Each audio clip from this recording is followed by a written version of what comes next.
Dr. Geoffrey Gotto is our first speaker. He is a urologic oncologist. A clinical associate professor at the University of Calgary, specializes in the management of prostate, bladder, and kidney cancer. He completed his undergraduate and residency training at the University of British Columbia, went on to compete in a fellowship at urologic oncology at Memorial Sloan Kettering Cancer Center in New York, and his Master's of Public Health at Harvard. Dr. Gotto is the medical director of the Clinic for Advanced and Metastatic Prostate Cancer at the Prostate Cancer Center. He's the principal investigator for a number of clinical trials in advanced prostate cancer. Can't wait to hear what he has to say. And he's just a kid, recently named one of Calgary's top 40 under 40 by Avenue Magazine. Dr. Gotto, come on up.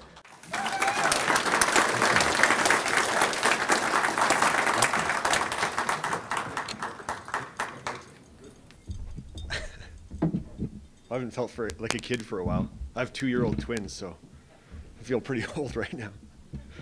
So first slide. So my talk today is actually not going to be on surgery, so you won't be hearing about any of the advancements that have come in terms of surgery for prostate cancer, but instead I'm going to be talking about sort of the changing landscape of management of advanced and metastatic prostate cancer. So patients who present with metastatic disease, or patients who've had surgery and progress after surgery or after radiation. So I'll start just by talking a little bit about the Prostate Cancer Center, which I'm sure many of you are familiar with.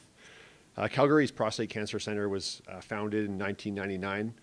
It's a world-class medical facility, and it's funded really almost exclusively through charity events and public donation. There's no government funding for our center, and that makes it unique in Alberta. You know, there's a similar center in Edmonton that receives government funding. Our center is publicly funded. I find that gives us a lot of benefits, and we're going to talk about some of those during my talk today. Some of the things we offer at the Prostate Cancer Center include mobile PSA testing through the MAN van, which I'm sure many of you are familiar with. We do a lot of biopsies for prostate cancer. We probably do over 90% of the biopsies that are done for prostate cancer in Calgary. We have a lot of patient education involvement, so events like today's event. We have medical treatments for advanced disease, which I'll be talking about today. And we have a lot of research and clinical trials that we provide for patients, provide access to. A lot of what we do at the prostate cancer is nursing involvement and aftercare for patients who've undergone surgery. And we do a lot of counseling, and we have exercise, lifestyle programs, and also a lot of patient advocacy. So what we're going to talk about today, we're going to start. I didn't know how to format my talk, because I know there's quite a breadth of understanding of prostate cancer in the audience. You know, there's people here who probably know as much or more than I do about prostate cancer, and there's people here who've maybe just been diagnosed with prostate cancer. So we're going to start very basic, but very quickly get into some more detailed information on prostate cancer. We'll talk first about prostate cancer and its stages. We're going to talk about some of the treatments or more standard treatments that are used in advanced prostate cancer. We're going to talk about bone health and why that's so important in prostate cancer patients. We're going to talk about the importance of exercise and lifestyle choices. We're going to talk about some of the future treatment options that are coming down the pipeline. Then we're going to talk about some of the clinical trials that are out there or research studies that we're working on at the Prostate Cancer Center. So what is cancer of the prostate gland? Well, one of the first things we talk about in my office when patients come in often is where is the prostate? What is the prostate? No one's really heard about it often until they get to be older. But the prostate's a little gland. I don't know if you can see my arrow moving there, but probably not because my laptop's not connected. That's right. But that little red circle there is showing you where the prostate is. Right above it is the bladder, and right below it's the penis and the urethra. So the prostate's a gland that sits right below the bladder and between the bladder and the pelvic floor. And it's responsible for producing most of the fluid that ends up as semen. Prostate cancer is a tumor that develops in the prostate. You can see that yellow tumor there on the picture to your right. And it can spread outside the prostate. But even when it spreads outside the prostate, it's still prostate cancer. We get that question a lot. So how common is prostate cancer? So this is a really sobering slide for me. So one in 7 men will develop prostate cancer in their lifetime. I've seen statistics of 1 in 6, 1 in 8, and I think that has a lot to do with screening practices. And there's probably been some changes recently. Many of you are probably familiar with some of the guidelines that have come out in favor or against PSA screening. And I think the decrease in PSA screening that's gone on in the last 5 years, for good or for bad, I think for bad, has led to a decrease in diagnoses of prostate cancer. So you'll see that maybe fewer men are being diagnosed right now, but many of us anticipate, and we've already seen some early trends of this, that in the next decade, there's probably going to be, I was going to say explosion, but an increase at least in the number of men presenting with more advanced disease. So I think right now we're in a lull where a lot of patients aren't getting screened as much as they should be. And I think what that's going to translate into is 5 or 10 years from now, we're going to see more patients with incurable disease, which is really unfortunate. You'll also see here 2,500 men are diagnosed with prostate cancer every year in Alberta, and 8 men die of prostate cancer every week in our province. So this is just showing some staging of prostate cancer. I'm not sure how well it projects around the room, but you can see that prostate gland, that little orange gland in the upper left slide. And as you progress from stage 1 to stage 4 disease, and in this staging, we're talking about cancer in the prostate gland, not stages outside the prostate cancer, or the prostate gland, sorry. We're talking about the cancer in the prostate gland. So prostate cancer can start out very small, stage 1 tumor that you can't feel on rectal exam, that's only picked up through a biopsy or imaging. And it can grow very, very large. And it can grow outside the prostate into the structures around the prostate, the seminal vesicles, the fat around the prostate, into the lymph nodes. So that's a very aggressive tumor that you might not even be able to cure with surgery or radiation. Once prostate cancer gets outside the prostate, it can go many places. It can go to the lymph nodes, it can go to the bones. Those are 2 of its most common sites for metastases. It can also go to other organs like the lungs, the brain, the liver. That's less common. So today we're going to be talking about metastatic prostate cancer. What is metastatic prostate cancer? So metastatic prostate cancer is prostate cancer outside the prostate. And to be honest, maybe we haven't been that great at figuring out which patients have metastatic prostate cancer or as good as we could be. These are bone scans, basically. On the far left slide, you see the one that has less black dots. That's a typical bone scan that you'd have done here in Calgary.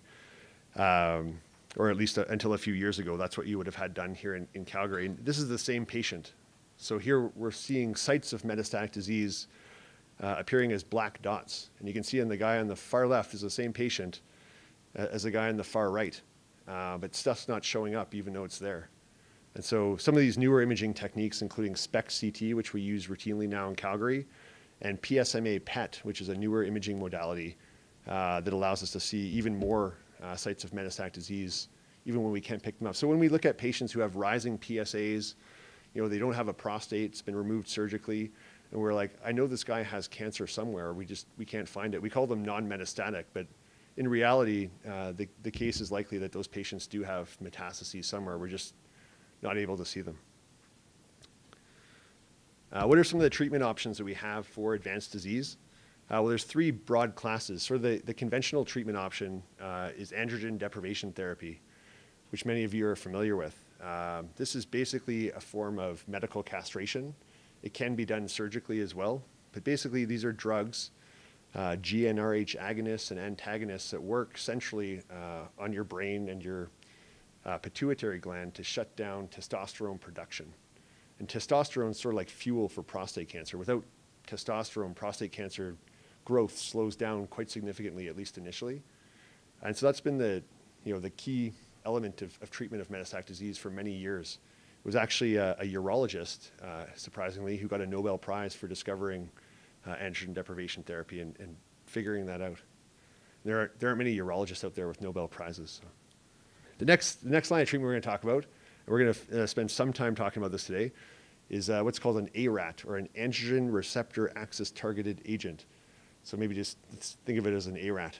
But there's 2 different drugs there that we're going to discuss briefly, abiraterone and enzalutamide. And these are drugs that also work on the androgen axis, so testosterone and other androgens that fuel prostate cancer, but they have a very different mechanism, and we'll go through that in a bit. When these kinds of treatments fail, often we'll look at chemotherapy as another option. The standard type of chemotherapy is called docetaxel. We'll talk a little bit about that. Cabazitaxel is another option, and mitoxantrone is a very rarely used drug nowadays. So this is meant to show sort of the treatment journey for patients with prostate cancer. So you look at that red line there, and you start at the left of the curve, and the lower you are vertically on that curve, the less disease burden you have. And the farther you are to the right, the further you are in the course of your disease. So a lot of patients start out at the far left there and have surgery or radiation treatment done with curative intent, so meaning that we're trying to cure the prostate cancer. And when that doesn't work, they'll progress, and we see an increase in disease burden, so you can see the curve going upwards there. And that's often indicated by a rising PSA. And at that stage, we'll often initiate androgen deprivation therapy, so those drugs that lower testosterone. That often works for many years, so-called castration-sensitive disease, so cancer that's sensitive to castration or lowering of testosterone. But then those drugs do eventually fail, and patients often end up on chemotherapy. And until a decade or so ago, that was really the only option for patients who were failing on androgen deprivation therapy was chemotherapy. In the last decade, we've seen an explosion of new drugs available other than chemotherapies that work quite well, either before or after chemotherapy is used. You'll see some of those listed there. Abiraterone and enzalutamide are examples. They can be used before or after chemotherapy and show quite significant effect. And then some of the trials we're going to talk about today involve using those drugs even earlier. And there's some promise there as well. What happens at the later end of that curve? At the later end of that curve, where those patients are developing what we call castration-resistant disease, where their cancer is progressing despite these low testosterone levels, we call that castration-resistant prostate cancer. And that's really, like I mentioned, until recently, where we use chemotherapy traditionally. But these new drugs have shown promise in that space, as I mentioned. You'll see here what typically happens is that initially with castration-resistant prostate cancer, we'll often find no sites of metastases. So even a SPECT CT bone scan won't show anything. But we see a rising PSA despite very low testosterone levels, and that's a worrisome sign. And you can see a timeline here. Initially, patients have PSAs rising alone at the far end of the curve. At that point, we usually know that they maybe have 3 to 5 years to live. And over that course of 3 to 5 years, they'll often start to develop either symptoms or signs of metastases on the CT and bone scan. And that's what we're trying to prevent. We're trying to prevent development of metastases in these patients, and we're trying to prevent symptoms and maintain quality of life for these patients. This is just a brief slide just showing how androgen deprivation therapy works, and then we're going to get into how these other drugs, ARAT treatments, work. So the androgen deprivation therapy I mentioned works centrally, basically on your brain or your pituitary gland. There's two classes of drugs called agonists and antagonists of GnRH, and those work to shut down the signal that comes from your pituitary gland to tell your testicles to produce testosterone. It also shuts down some of the testosterone production or androgen production by the adrenal glands, but not all of it. This next slide's just meant to depict some of the side effects that you get from being on androgen deprivation therapy. So these androgens have roles throughout your body. A lot of men just think of sexual function, which is certainly one of the main effects of androgen deprivation therapy, is to shut down these sex hormones. So you can see declines in libido, shrinkage of the sex organs, this sort of thing. But they have effects on your skin, your brain. They can affect libido, mood, cognition. They can affect your heart. We know that there's higher rates of cardiovascular or heart disease in men on androgen deprivation therapy. They can have impacts on your bone, as we talked about. So they're going to cause a decrease in bone density and can often increase risks of fractures in men who are on treatment. And they can lead to decreased muscle strength and increased fat distribution in the body. So lots of different effects. The other line of treatment we talked about briefly was these ARATs. You can go to the next slide. So this is a depiction of one of these drugs called abiraterone and how it works. So I mentioned that androgen deprivation therapy typically works centrally and shuts down testosterone production by the testicles. Well, abiraterone works as a biosynthesis inhibitor. So it actually inhibits your production of testosterone from these small precursors that are used to make testosterone. And so it inhibits production of testosterone by your testicles, but it also inhibits production of other androgens or sort of testosterone-like hormones that are produced at other sites in your body, including the adrenal glands, which a lot of people haven't heard of, that sit sort of right above your, oh, I can hear myself now, which sit right above your kidneys. And that's an important source of androgens outside of the testicles.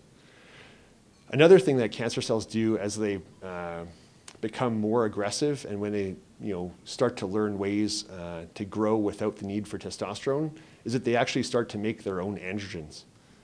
So pretty smart. But these drugs, like abiraterone, actually work to shut down that mechanism whereby these cancer cells are able to produce their own androgens and basically fuel themselves. So we're shutting down that pathway, as well as eliminating other sources of androgens in your body. This next slide is just a depiction of how another ARAT drug, or androgen receptor axis targeted agent, works. This is a drug called enzalutamide, which is very commonly used. And enzalutamide works basically not to shut down testosterone production or to block production of these other androgens, but it works to shut down their ability to bind to receptors on cancer cells that allow those cancer cells to grow and proliferate. So it's actually blocking the molecules from sending the signal to the cancer cells to grow. Which slide are we on? Does that say chemotherapy? Yeah, so the last line of treatment we're going to talk about is chemotherapy. And chemotherapy is basically a drug that works to kill cells. And it does that by interfering with the cell cycle. So this mechanism that cells use to reproduce, even healthy cells, it basically works to cause blocks in that cell cycle and inhibit growth of cancer cells, but also some normal cells. This should just be showing at the top of the slide what normal cell division looks like. So you see one cell, one pink cell turning into two pink cells, trying to turn in to 4 pink cells, but you can see that something happens. There's some cellular damage that occurs during this division process. So that cell becomes a mutant cell. Now, most cells, when that happens, have repair mechanisms, but when those repair mechanisms fail, they undergo a process called apoptosis, or basically cell death, where the cell says, hey, something's wrong with me, I'm just going to call it quits, and those cells die. Well, cancer cells basically find a way to continue replicating despite those mutations that are accumulating, and they figure out ways to not turn off that cell death process. So chemotherapy basically works by getting back in there and telling these cells, hey, it's time for you to go. So some future treatment options that we're going to talk about would be things like immunotherapy. This is something that's not really widely used at this point, especially in Canada, outside of clinical trials.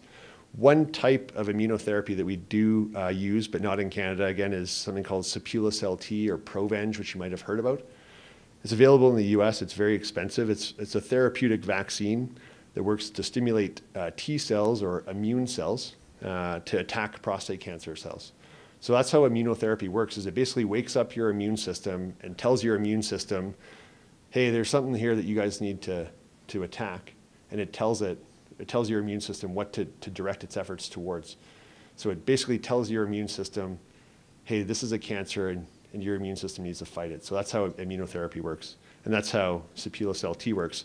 Now there's other types of immunotherapy that are coming down the pipeline that are used commonly in disease processes like lung cancer and melanoma, and they've shown quite a bit of promise there. But they're still being studied in prostate cancer, and we do have one clinical trial of immunotherapy in prostate cancer that's available at the Tom Baker Cancer Center. Before we get into some of the clinical trials, I just wanted to stress the importance of maintaining bone health. I mentioned that androgen deprivation therapy commonly causes bone loss or osteoporosis or a decrease in bone density.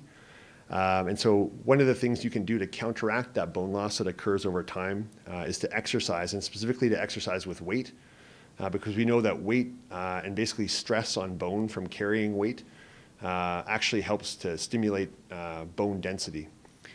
So weight-bearing exercise is very important. Stopping smoking is very important because smoking is a very common contributor to bone loss or osteoporosis. And vitamins like calcium and vitamin D are very, very important. So all men on androgen deprivation therapy should be on calcium and vitamin D. Yeah, so the next thing we're going to talk about briefly is something called bone-targeted agents. So these are drugs that are actually not funded in Alberta. I was hoping some of the members of the political panel would be here because this is something you should probably bring up. This is the only province in Canada where these drugs are not funded.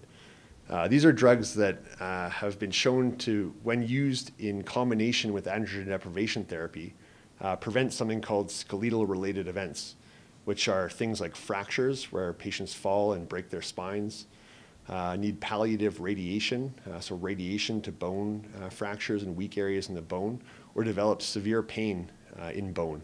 And these drugs have been able to lower those incidents quite dramatically. They're not approved here for use, meaning that they're not funded and they're very expensive. They're only really available through private insurance. The other thing we're going to talk about briefly, and I think this is coming up a bit later today, is nutrition. One of the really important things is to focus on nutrition as you're going through treatment for prostate cancer. So diets that are high in vegetables, fruits, and whole grains are good. Lean proteins are good. Limited caffeine, so less than 4 cups a day is beneficial, and that's probably because of some of the impact that caffeine can have on bone density. Lower salt intake. Low-fat diets are good. Obviously, there's some good fats out there that you don't need to avoid, but low fat in general is supposed to be good. And there are studies showing that patients on lower fat diets do better with prostate cancer and might even have lower rates of progression with metastatic disease. Lastly, before we get into clinical trials, we're just going to talk briefly about palliative treatment. So this is basically symptom management for patients with metastatic prostate cancer. Some of the things that are important, and we've heard a bit about this already, are getting support from families and friends. We know that patients who are supported by their families do better. Pain management. So if you're having pain, we can manage it. There are things you can do. The starting point is usually like plain Tylenol or acetaminophen. Anti-inflammatory drugs like Advil or ibuprofen are sometimes used. And if pain gets worse, we use drugs like opioids, morphine, and fentanyl, which you've probably heard of. And then if there's one area in the bone that's very painful where there's a metastases, we'll often use something called SBRT, which is a form of radiation therapy. It's basically like a single dose of radiation to that area in the bone that helps to decrease pain and strengthen the bone at that site so it's less likely to fracture. So we're going to talk about clinical trials next. So clinical trials are basically research studies that we do to look at new treatment options. And really these are the best option in patients who have no other options. Because although they may involve randomization to a placebo drug or an ineffectual drug, they often involve randomization to a new drug that we think shows promise in this disease space where there's no other treatment available. Through clinical trials, you get close monitoring and support from research and nursing staff that are overseeing the trial.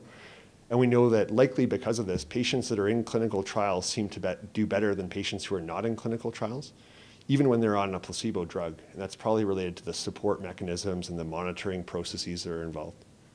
So the next slide is just showing some of the clinical trials we've had running or currently have running at the Prostate Cancer Center or the Tom Baker Cancer Center. You can see that over this disease journey or disease process, we've had clinical trials sort of all along the way. I didn't mention any after chemotherapy because those are usually done at the Tom Baker Cancer Center, not the Prostate Cancer Center.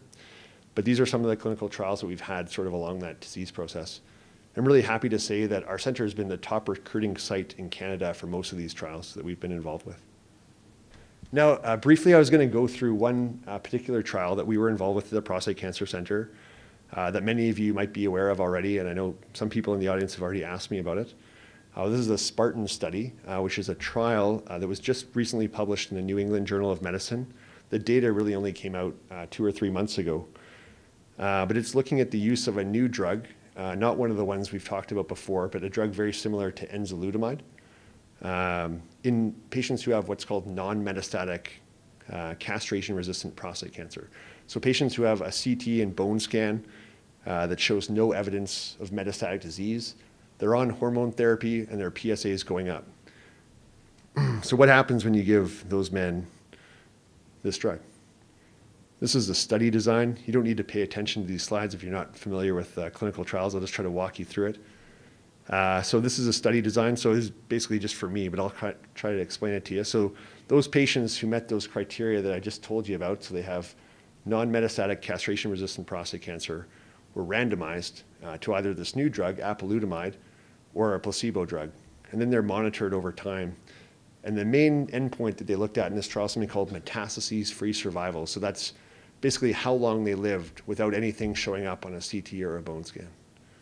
This is just showing the population that they studied.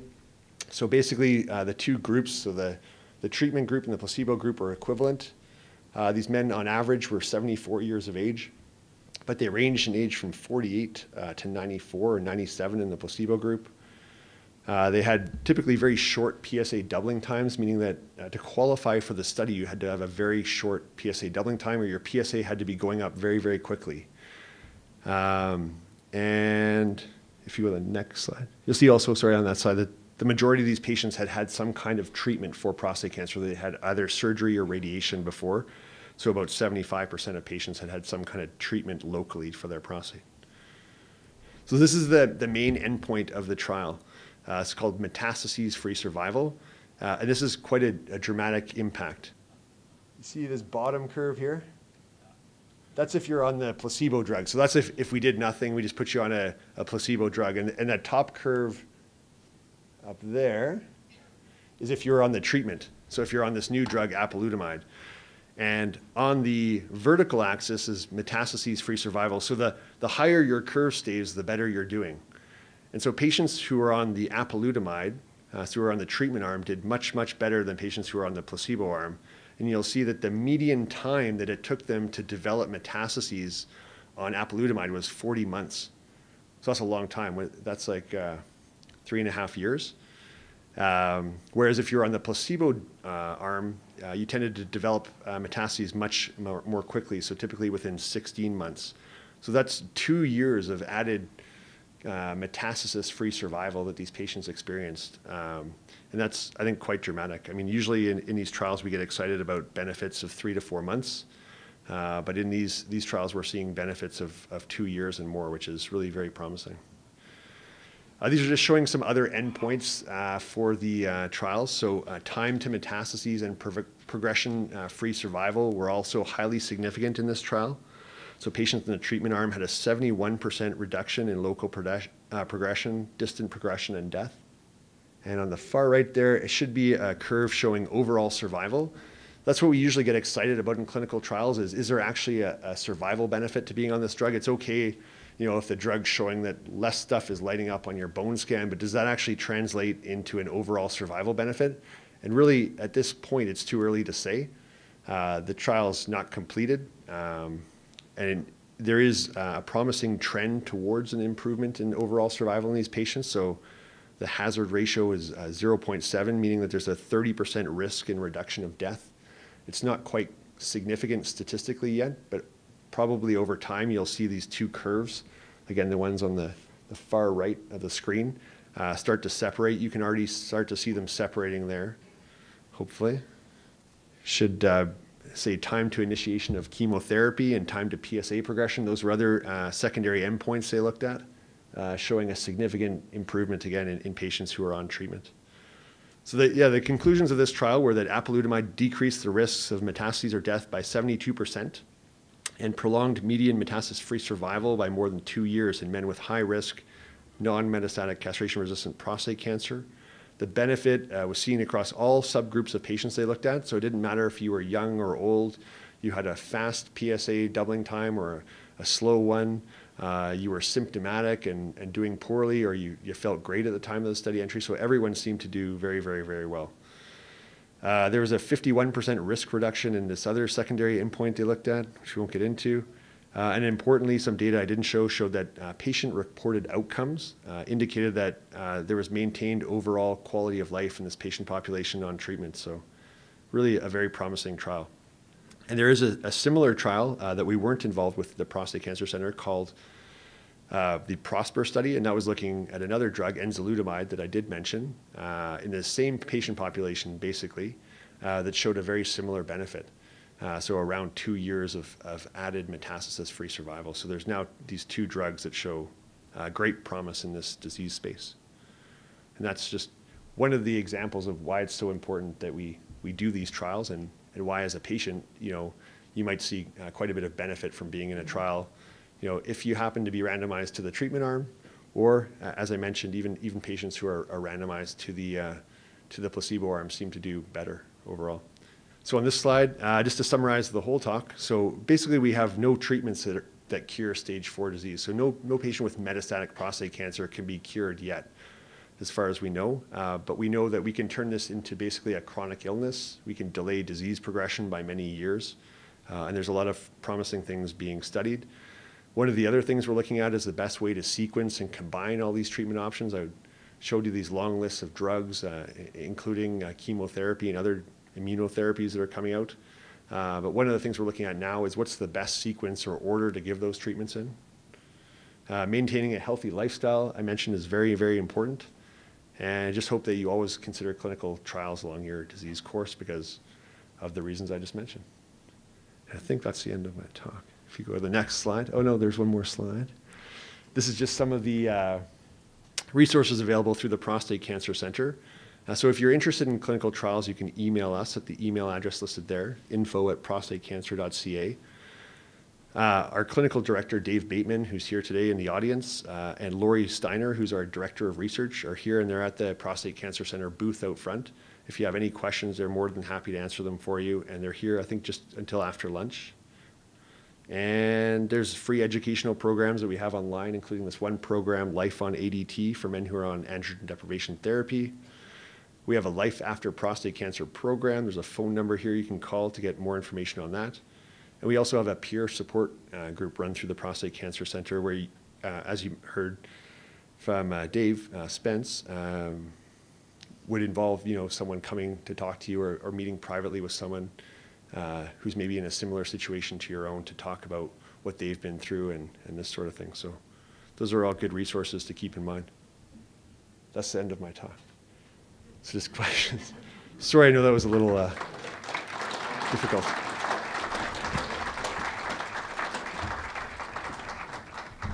Are there any questions? You were asked to fill out question sheets on your table. Does anybody have any question sheets for us? Okay, there's one right there. While we wait for that one to come forward, I have a question for you. You mentioned that with the decline in PSA testing and PSA screening that we're going to see a lot of more advanced cases coming up in the near future. With all that you talked about today, these treatments, these new drugs, they all sound very expensive. Is this making any economic sense to be cutting back on screening only to have to pay for it later when we have all these new and wonderful treatments, yet they're also very expensive? Yeah. Cool. That's a great point. And I think it's true, like it's either upfront cost of surgery or radiation, which again is not cheap, or downstream costs of patients being on these drugs, as you can see, for many, many years. And they're not cheap. I mean, costs can be on the order of $5,000 to $10,000 a month coming out of the provincial government's budget. We know that this is not an uncommon cancer. We know it's becoming more common. We know that it's the third leading cause of cancer-related death in men. And so you're going to see more and more men on these drugs, and without appropriate screening programs, I think that number is only going to increase. You mentioned in your talk about a rapid PSA increase, a doubling time in PSA. What is the time frame you're talking about that the person suggested 6 months, 3 months? Yeah. What's the time frame on that? Yeah, so in terms of doubling times, a very short doubling time would be less than 3 to 4 months. That's very worrisome. In the study that I showed and the other study that I mentioned, the Prosper study, they used a doubling time of less than 10 months. So meaning that every 10 months, the PSA had to be at least doubling, so 2, 4, 8, that sort of thing. They used that as a study entry criteria, so less than 10 months was felt to be a relatively short doubling time. But in those studies, they looked at a subgroup of patients, so patients with doubling times less than 6 months, and showed that there was benefit both in those patients and patients in the 6 to 10 month groups. Basically, the shorter, the worse you are, but these treatments seem to have benefits in both groups. So. Okay. Another question somebody's asking, how can one get a PSMA scan? Good question. Good question. Maybe we should ask the political panel once they're up here. It's not actually available in Alberta, and there might be some availability now in Vancouver and in Quebec, but I'm not sure of that yet. I think that's still sort of in a research phase. Some patients will go to the US and pay to have these scans done, but I think it's something that's going to become more common in the next couple of years. But we don't have access here, even through private imaging centers. So. This next one is pretty close to my situation as well. When I was diagnosed with prostate cancer, the doctor with the finger did not find a tumor. He didn't feel anything. I did not have an organized tumor in my prostate. But the biopsy showed that my entire prostate was full of cancer cells that had not coalesced into a tumor, if that's indeed what they do. So I was detected only with a PSA test. And somebody in the audience is saying, can you push or insist that your doctor do a PSA exam yearly? I'm very fortunate to have a family physician who did that automatically. He had to cheat on that little form that you have to take to the lab, and saying that he found something with his finger and it needs testing. But that's how I got the yearly PSA test, and that's how my cancer was diagnosed. And if we have less screening, we're going to have less cases like me, and I'm going to be, 2, 3, 4 years' time, really, really sick. And I never got to that stage because of the PSA testing. So the person is saying, can you push or insist that your doctor do a PSA yearly exam? So the answer is absolutely. You should talk with your doctor about PSA testing and PSA screening. PSA screening is probably not appropriate in every patient. So like 30-year-old men typically shouldn't be doing PSA screening, and probably 80-year-old men shouldn't be doing PSA screening. Those are two obvious examples. So don't push too hard if you're 80 years old and you've never had any issues with your prostate. But certainly if you're in that sort of at-risk category, somewhere between 40 and 70 years of age, the guidelines, and even the guidelines from organizations that are generally opposed to PSA testing, these are organizations made up mostly of family doctors, including the US Preventative Task Force and the Canadian Task Force. Those organizations don't say that you absolutely should not do a PSA test. They'd say that you should talk with your doctor about it and have an informed decision. And so I think you should have a conversation with your doctor about PSA testing. I think that's a great place to start. But if you're not happy with that conversation, or your doctor pushes back and says he's not willing to do the test, and you feel there's a benefit, you can always get a second opinion or come to the prostate center, see the man van. There's other avenues to pursue. Another person asks why immunotherapy isn't approved in Canada. So immunotherapy isn't approved anywhere for prostate cancer yet, other than that one drug I mentioned, Sipulus LT. Basically, none of the studies that are looking at the use of immunotherapy in advanced prostate cancer have read out or shown benefit yet in prostate cancer. They've shown benefit in other cancers, and that's why we hope that they'll show benefit in prostate cancer, but there's really no data to support using them as of yet, and so the only way they're available is through clinical trials. That other drug I mentioned, Sipulus LT, the very expensive one that's only available in the US, some people are shying away from using that as much as they were. Now that we have access to these other newer drugs like abiraterone and enzalutamide, a lot of the data that came out supporting the use of that form of immunotherapy was before we had access to any of the other stuff that I went through today. And so it's felt to maybe not be as promising now that we have these other newer drugs. But certainly there's other forms of immunotherapy that are being actively researched, and I'm sure they'll be available soon. Okay, 2 questions on this one. First question, are there enough studies to support low testosterone being critical in treatment? I think someone must have just read my publication from a couple months ago. No, yeah. So there's a Canadian working group that just published a guideline on testosterone suppression and how important it is as a first-line treatment in patients with metastatic prostate cancer. So basically, the traditional cutoff for what a castrate testosterone level was 1.5, but there's mounting evidence that shows that the lower your testosterone level is below that, the better in terms of disease progression. So we actually came out with a statement showing that the levels should actually be lower than 0.7, not 1.5. So even if you're in the castrate range and your testosterone is 1.2, there's added benefit to finding ways to suppress the testosterone below 0.7. And basically, the lower, the better. And part two of the question is, why then is there no or few prostate cancers in young men who produce higher levels of testosterone? So, that's a good question. Who's the smarty pants with these questions? Yeah, jeez. That's a planted question. Basically, testosterone doesn't cause prostate cancer. So even older men who have very high testosterone levels or who are on testosterone replacement or testosterone treatment aren't necessarily at higher risk for prostate cancer. It's not that the testosterone is leading to the development of prostate cancer. It's just that once you have prostate cancer, that testosterone does act as fuel. Those cells use the testosterone to grow. So does that answer the question? Does that answer the question? Yeah? Okay. Good.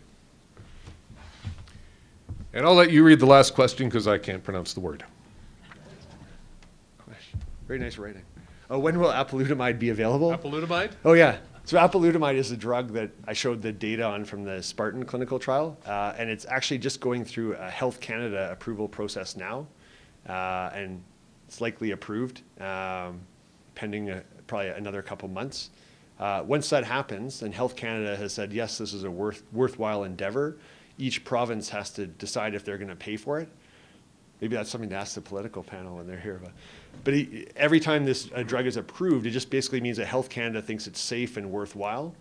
But then each province has to decide, if they have enough money in their cancer drug budget to fund these new drugs. And that's where, advocacy from patients and clinicians is really, really important to push them to approve drugs like this. Yeah, the FDA, I believe, has already approved it.